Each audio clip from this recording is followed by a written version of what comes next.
Midnight Shadows. अगर कोई अजनबी रात के 12 बजे तुम्हें देखकर ये कहे कि जो सवाल पूछे उसका जवाब मत देना, तो उस वाक्य को हल्के में नहीं लेना चाहिए। दिसंबर की हल्की गुलाबी ठंड में पुणे का चिंचवड़ रेलवे स्टेशन धीरे धीरे खाली हो रहा था।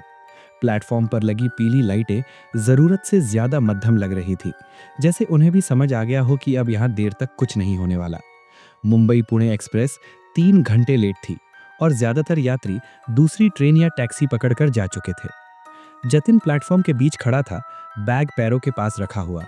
पूरा दिन भागदौड़ में निकल गया था और अब शरीर में कहीं और जाने की ताकत नहीं बची थी। वो खुद से कह रहा था कि ट्रेन आएगी और वो चला जाएगा, लेकिन उसके मन में एक अजीब सा डर बैठा हुआ था, बिना वजह का, बिना नाम का। फुटओवर ब्रिज की सीढ़ियों के नीचे कुछ भिखारी कंबल में लिपटे सो रहे थे। तभी उनमें से एक उठकर उसकी तरफ आया। उसका चेहरा ठीक से दिख नहीं रहा था, लेकिन आंखें साफ दिख रही थी, जरूरत से ज्यादा स्थिर। उसने धीमी आवाज में कहा, इस वक्त यहां मत रुको। जतिन कुछ पूछ पाता उससे पहले ही वो बोला, जो सवाल पूछे उसका जवाब मत देना। उसी पल दूर से ट्रेन का हॉर्न सुनाई दिया। जब जतिन ने दोबारा देखा, वहां कोई नहीं था।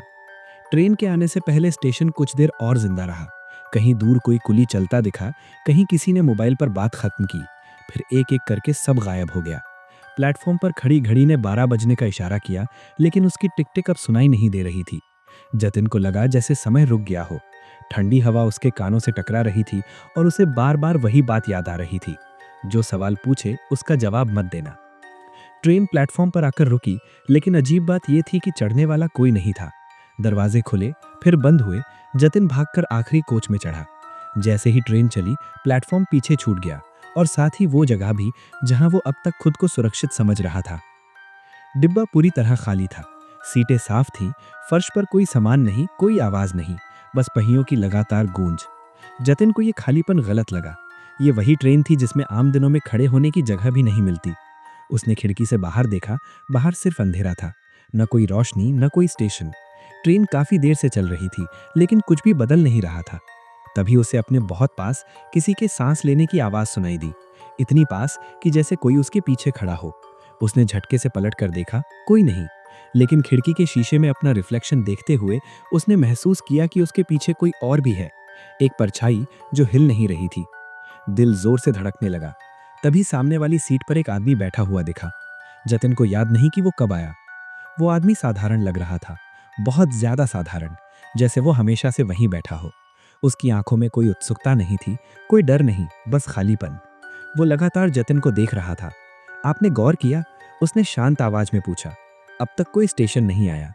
जतिन के मुंह से कोई शब्द नहीं निकला। ये वही बात थी जो वो अपने मन में सोच रहा था। आदमी ने खिड़की की तरफ देखा। आप अकेले क्यों चढ़े? जतिन को भिखारी की बात याद आ गई, जो सवाल पूछे उसका जवाब मत देना। वो चुप रहा। तभी उसे लगा जैसे डिब्बे की हवा ठंडी हो रही है। लाइटें हल्की सी झपकी। जतिन उठकर दूसरे डिब्बे में जाने लगा, लेकिन दरवाजे के पार कुछ नहीं था।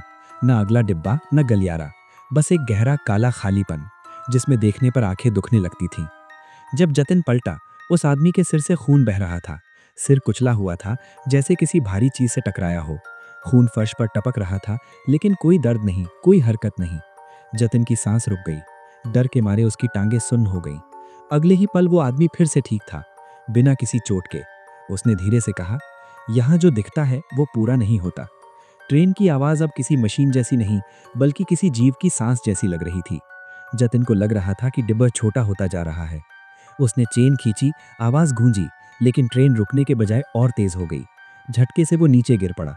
आदमी उसके सामने खड़ा था। इस बार उसका चेहरा बदल रहा था। वही कुचला हुआ सिर, वही बहता खून, लेकिन उसकी आवाज शांत थी। ये ट्रेन उस रात से नहीं रुकी, उसने कहा। कोई तारीख नहीं, कोई नाम नहीं, हर बार कोई एक चढ़ता है। जतिन ने डरते हुए पूछा, और?